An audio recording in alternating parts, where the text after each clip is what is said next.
We're going to talk about first-line pharmacotherapy for OCD. And this is very important because one of the causes of treatment resistance I see is not using SSRIs properly as anti-obsessional agents. So the medications of choice for OCD, SSRIs are the first-line and the second-line medication, and clomipramine would be considered a third-line medication. And if other SSRIs are need to use after that, they can be in the cases of intolerance or side effects or treatment resistance. So it's really important to not go outside of the SSRI class.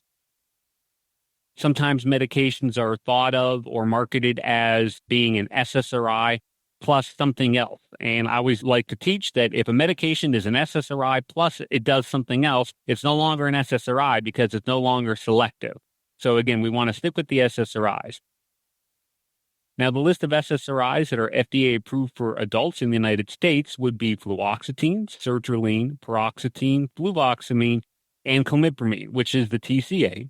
Now, there are 2 SSRIs that are not approved for adults by the FDA, but they still work, escitalopram and citalopram.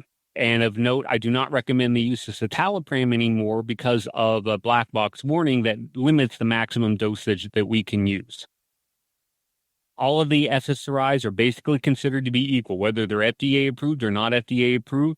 Clomipramine may be somewhat more effective than the SSRIs, but it's not something that is proven or known to be for sure. What's important to note about the SSRIs, when you give a therapeutic trial, they should be given a therapeutic trial before they're deemed treatment resistant. And the definition of a therapeutic trial is very different. A therapeutic trial means the SSRI must be used at the maximum dose.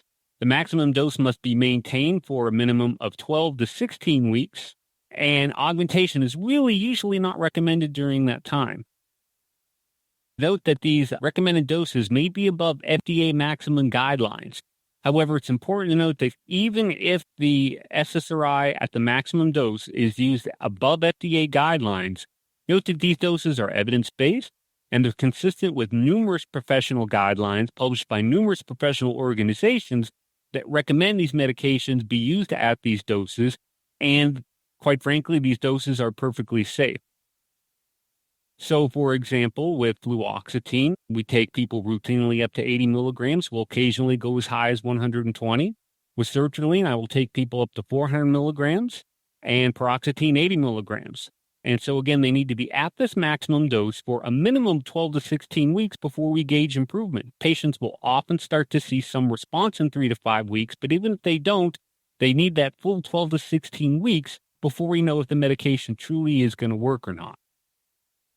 So now when choosing SSRIs, all the SSRIs are considered equally efficacious, and we really choose based on patient preference, clinician preference, side effect profile, patient history, if there's a family member that's responded to one SSRI, and just the usual things with that.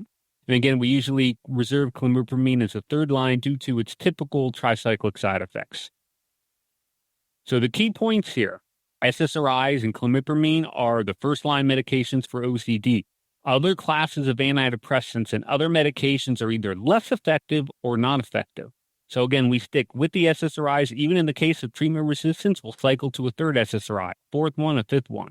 All the SSRIs have equal efficacy. Clomipramine may be superior, but side effects really limit to a third line.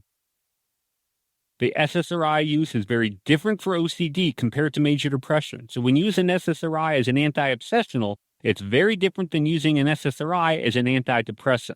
Note that the dosing may be above prescribing guidelines due to the FDA, but it's effective, safe, and is officially recommended by numerous professional organizations.